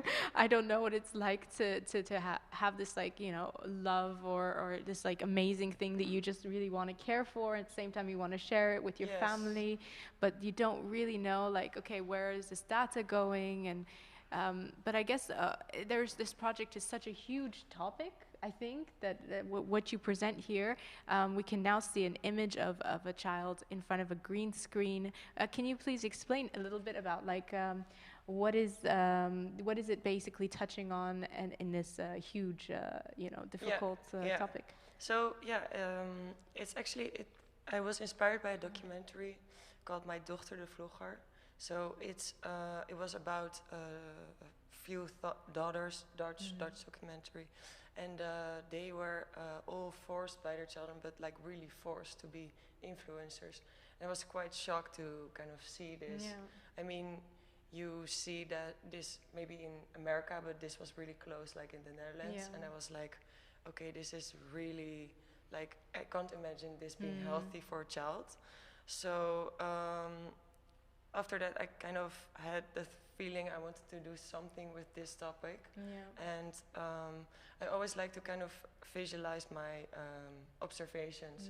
So, and then in a way to kind of invite other people in the same kind of thought or kind of the way I'm thinking about something or questioning. Exactly. So it I really think does that. Yeah, that's really what it's about. Like, if you're gonna sit in the front of this, the camera and the light. So you're sitting on the screen. They're gonna talk to you, and they're kind of these pushing parents. So they're telling you need to be better, act better, wear better clothes to get more views. So you're kind of in the position of the child. Wow. So you're kind of taking, I guess, an interactive installation experience for people to really realize what it is for a child to be faced or confronted by the demands of social media today. Yeah, and I mean, this is kind of an extreme example of being forced into it. But it starts already with just like a parent who is really like oversharing. And I think that's like maybe the beginning, and this is like the very extreme. Yeah, indeed. So this project, it was like if you would go to a toy store, you would just buy the Kidfluencer starter kit, put it in your house, instantly famous child. So that was kind of the more extreme version, but it's just about maybe should consider more a bit about the child and the privacy of the child, consent as well. Yeah, well, maybe we can watch the video now and then jump back in and talk a little bit about it. So let's watch it. Yes.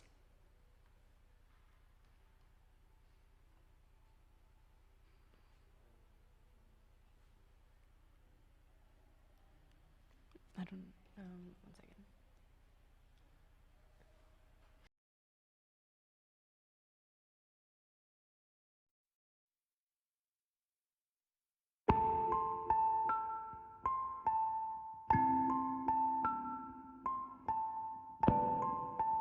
We need to get your views up. Make them love you.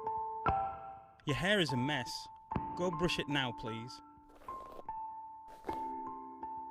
Focus. You're so distracted. Straighten your back. We don't want to see that double chin. Chin up. There's no sparkle whatsoever. I want to see that sparkle. Do it again with a bit more energy, please. No. We need to start over. This isn't good at all. I can see stains on your clothes. You're acting like we got all the time in the world. Your fans want content now. Hi guys, welcome to my channel.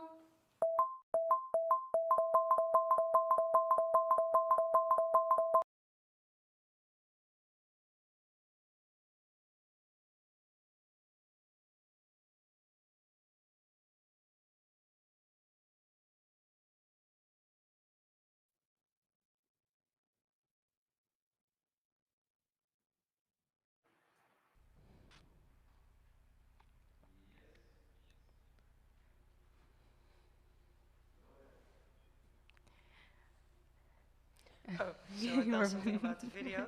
Yeah. Okay, so the video, it's kind of, I want to show the work as well a bit online. Yeah. Especially during Corona times when everything is online, Yeah, of course. really. So I made this video to kind of make a more clear explanation of the project, but it's actually kind of the installation itself. If you would sit there, you would be looking at this camera talking to you with the lights and it shows saying how it these, works. Yeah. and while people sit there and like during the exhibition, I get the reaction a lot that they don't feel really happy after. But it kind of makes you uncomfortable, I think. And that's kind of I mean that's kind of the purpose, to make you feel something. Yeah, exactly. So to also put you in the shoes of the kid. yes, exactly, because maybe it is not that nice to be this child, you know. So that's really my intention, to make you feel something, to make you question it yourself. Maybe we take it for granted sometimes. That it's I think so it's normal. new, you know, and it's when it comes to like these kind of things where we are just figuring out how to use it, like how do we share? Well, how much do we share? I mean, even personally. And then when it comes to somebody else's choice, consent is a very big topic that we don't talk about. Do you see this project maybe in the future being something where you can involve more parent interaction? Like, how do you see it going forward? Yeah, I think this project could as well be really interesting for like parents in like a preschool setting. So I think because that's like the moment when the child is too young to understand, and the child is too, it can't give consent yet. No. So I think as what you said, like it's a very new kind of, not problem, but like a thing that's phenomenon. Phenomenon, yes. But and so we still need to find, I think, kind of our way in this and how to deal with this. So it would be really interesting to see the reactions. Really of the parents of children that age, how they are, how they work with the privacy of their children, and I think it's very different for every parent. So indeed. maybe I can kind of create a conversation, and then they can make up their own mind. I mean, I'm not here to tell you what you should think, but like. Yeah, so in a way it removes like the technology from taking the responsibility. You in fact put it on the parent through the experience of the child, and I think sometimes we always are talking about like, as a designer, is it our responsibility, is it the user's responsibility, is what we're making his responsibility, but actually it's a discussion and an interaction, and it's collectively like deciding, okay, what are the, discussing the issues and the problematics of what it is actually that we're looking at. Because I'm not giving like a solution or anything. It's not the solution, but it's more like I want to give you the experience, and you can decide what you want to do with it. But like so kind of my perspective, of course, I put it in there, but Yeah. Super cool. And I have to say, like, the installation is really cute. Yeah. And if you're in Milan and you are able to come and experience this installation, you should definitely. Yeah, come and you can touch it. It's soft. No, but I want it to look like super cute because I thought I kind of like to trick people a bit. Like, oh, if you wouldn't have this interactive part, it might even be a real product. Yeah, true. I know in the beginning I put a photo of it online on my Instagram, my own Instagram, and I got a response from someone who really thought it was like toys. Well, like a parent who wanted to buy it for their I kid. tried to explain it, but this person didn't get it. That's actually the first trigger to make the video, because I thought, okay, so the photo is really misleading. Yeah, but also maybe it's interesting to Yeah, make a it's product really where parents interesting. buy it for that use, but instead it does the opposite. That would be really funny. Cool. I think you should do this. I should do that. Yeah, like maybe a miniature kind of version. That would be great. Well, I loved talking with you about this, and I hope you have more incredible interactions with people. Yeah. And good luck with Thank you. Thank you. Nice to talk with you as well. Okay. See you later. See you. Bye.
Hmm.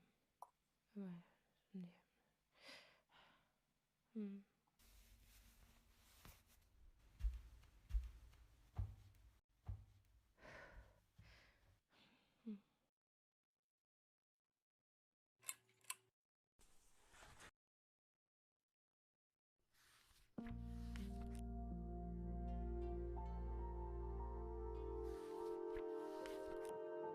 Wanneer we stress ervaren, maakt ons lijf het hormoon cortisol aan. Dit hormoon helpt je bij het passend reageren op stressvolle situaties. Cortisol reist via de bloedbaan naar de hersenen. Daar hecht het stresshormoon zich onder andere aan de hippocampus. Dit deel van de hersenen speelt een grote rol bij leren en het emotionele geheugen. Langdurige stress zorgt voor een te hoge cortisolspiegel. Daardoor breken zenuwuiteinden in de hippocampus af. Nee! Dus ik heb mezelf beschadigd door gestrest te zijn? Waarom herken ik mezelf niet meer? Niet boos worden. Je had niet door wat er gebeurde. Maar ik wil dit niet. Alles komt keihard binnen en het doet pijn. Ik ben moe. Ik snap het niet. Waarom gaat het niet over? Luister, er is hier veel beschadigd. Je bent steeds zo moe omdat je cortisolspiegel is ontregeld. Je stressniveau kan ineens omhoog schieten wat je lichaam ontzettend veel energie kost. Daardoor is het moeilijker om ook nog alle prikkels van buitenaf te verwerken. We doen ons best hier, maar het gaat niet sneller. Sorry, ik weet niet waarom ik huil. Hé, het is oké. Dat je mij hebt opgezocht is al heel dapper van je. Oh, echt? Ja, je bent aan het uitzoeken waar je gevoel vandaan komt. Dat is heel confronterend en eng, maar jij doet het. Dit is de eerste stap richting herstel. Je praat nu met mij en ik ben trots op je.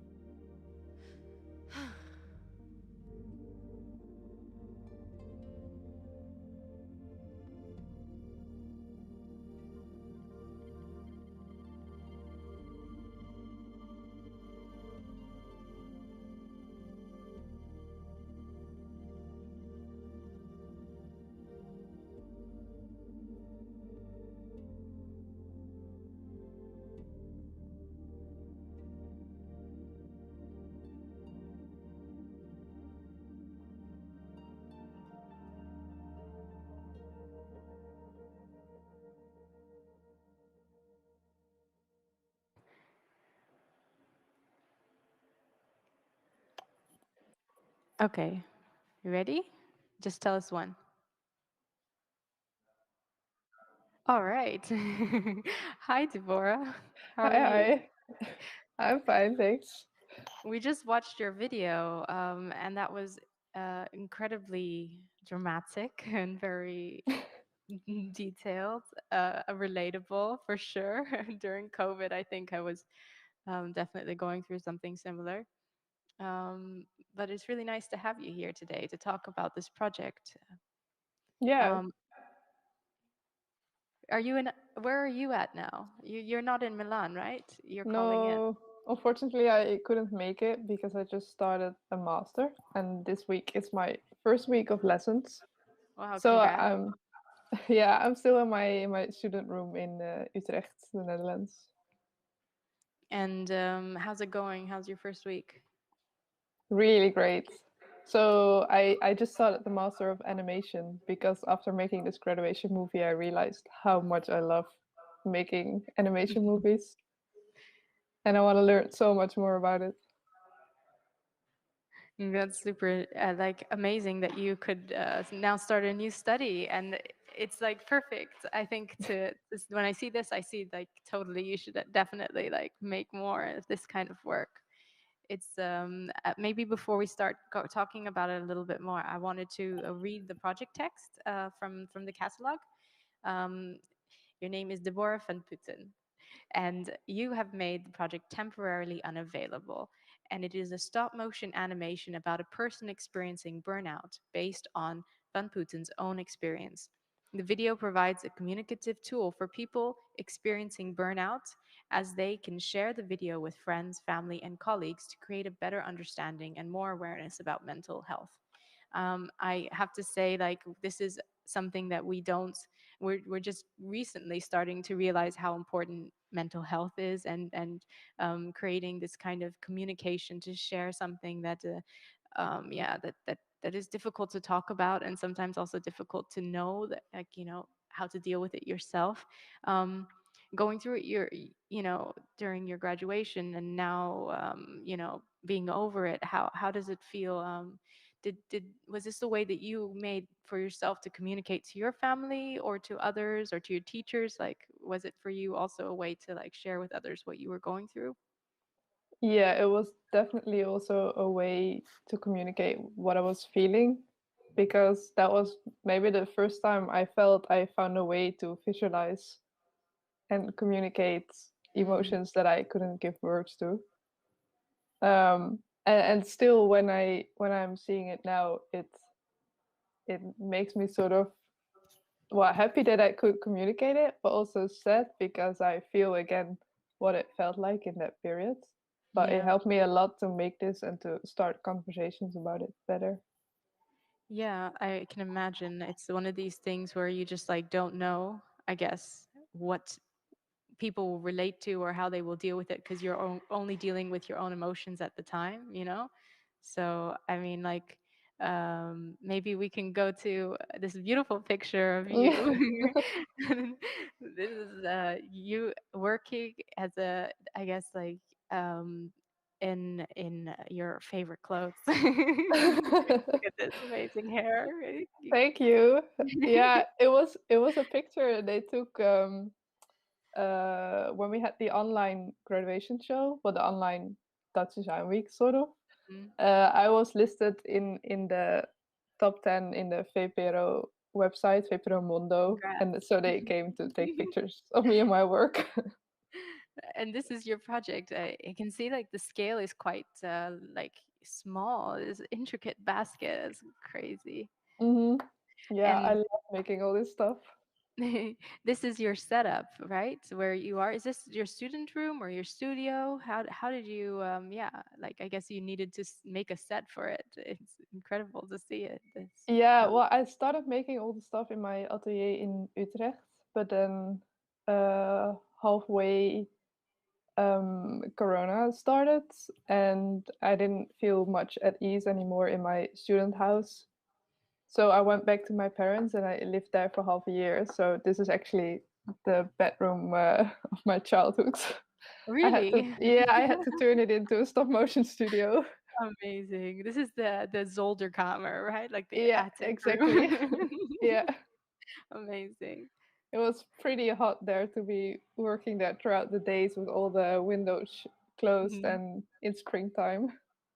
Yeah, I can imagine. Wow. And so you set up the space and kind of, like, in your room, and how did it feel to, like, work from home, I guess? Was it during COVID, or was that why the situation was? Yeah, well, so the first half year I started graduating. I could still work like remotely. I had another place to go and make all my stuff, and then the other half year I could only work at home in this studio, which made it a bit harder.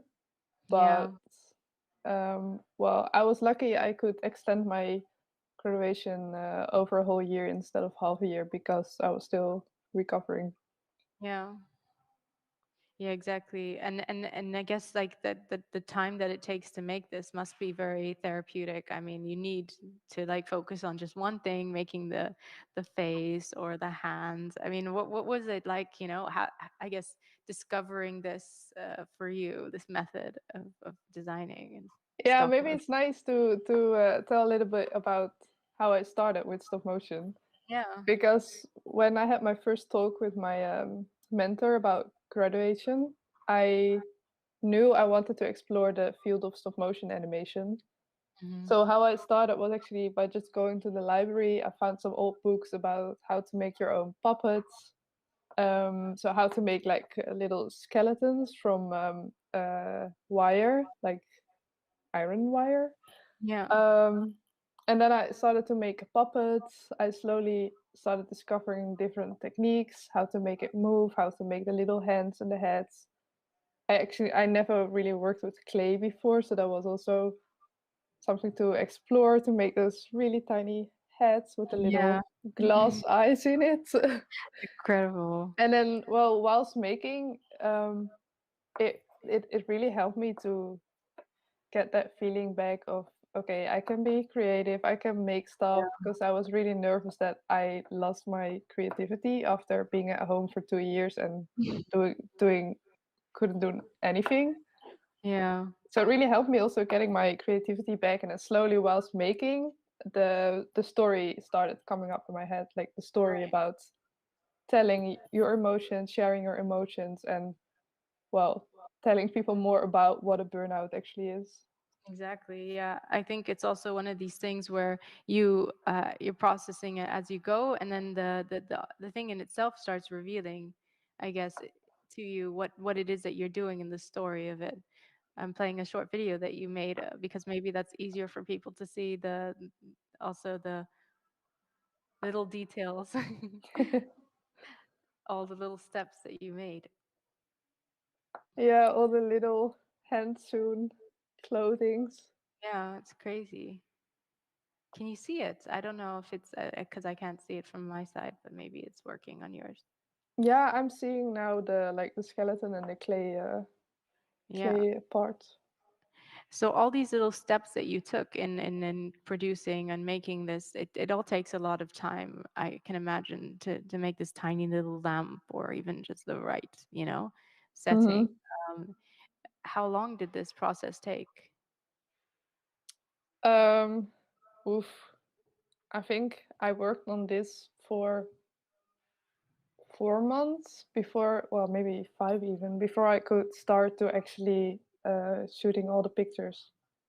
Wow. And then after the 5 months, the actual shooting, was it also like a process of a few weeks or days or? Well, definitely weeks. I could work like only, well, maximum 4 hours per day, and that would mean, well, let me think. If I did 3 hours of, well, first you have to set everything up, find the right lighting, then I would start taking the pictures, and that would maybe result in a couple seconds of animation per day.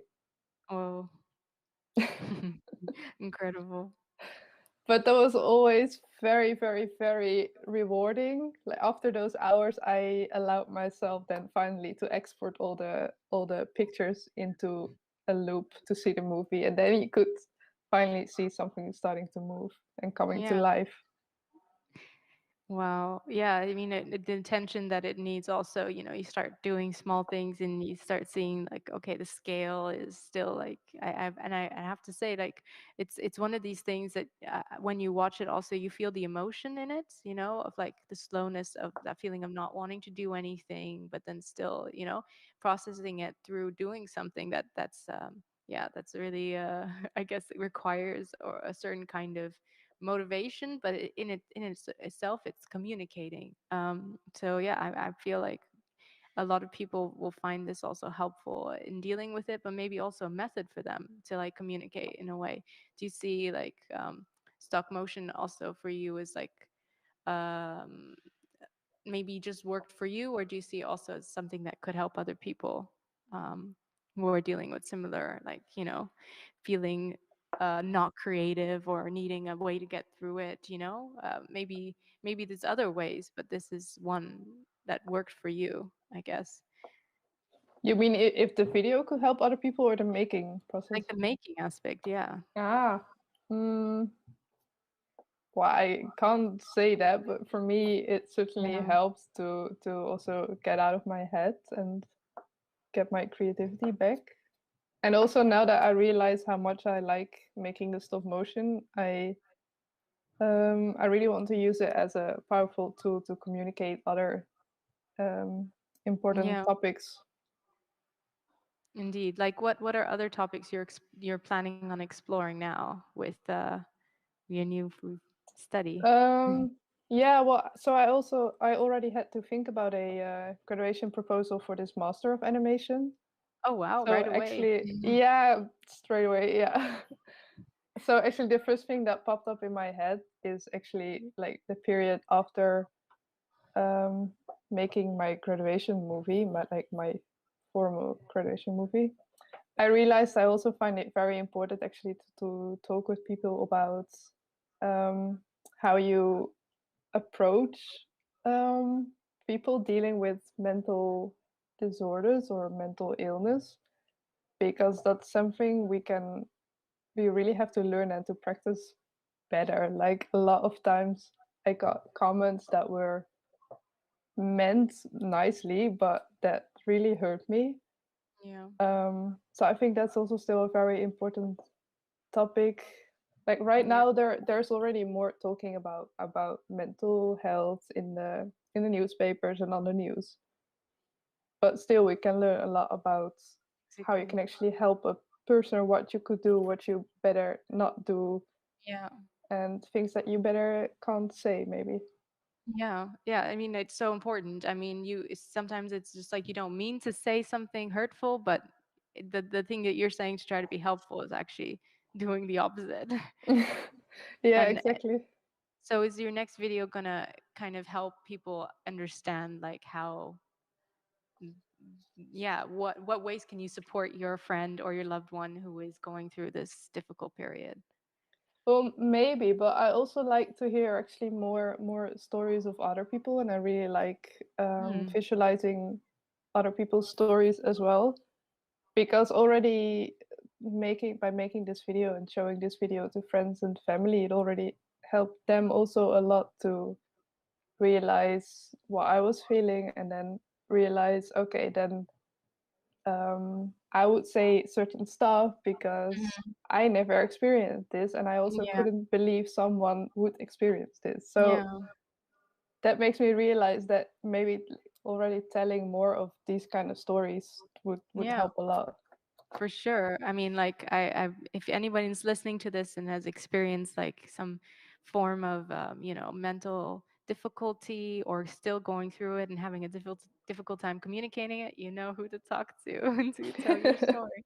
Yeah, I mean, like, really important. I think one of the ways that design can help also to bridge this, these areas that are kind of, how do you say it, personal and very, I don't know, there's so many ways that you can experience it. There's not one experience, so you can share that through the work that you do, and I think you're doing a really great job, and I hope that your study uh, motivates you, and that you also, find like-minded people as well who are, you know you learn through making still, and yeah, take it to this space that you're, happy with. And yeah, I can see it definitely being something that's, yeah.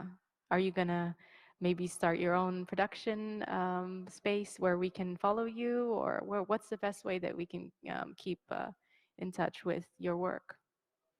The best way is probably through my Instagram account, which is probably shown somewhere on the websites of the Yeah, exposition. I guess so. I mean, I'm pretty sure that it is. Okay, great. But what is it called again? So it's Deborah, Yeah. and then a low stripe. the understripe. Yeah, and then fan on the stripe button. That's it. That's Correct? it. Yeah. Yeah, great, perfect. Well, I'm definitely gonna keep in touch and follow your work. And good luck with your new study. And thank you so much for sharing this very personal experience with all of us, and for helping also to communicate these things for other people. Best of luck with it. Thank you. Thanks very much for the talk. Yeah. Talk to you later. Yes. Bye-bye. Bye.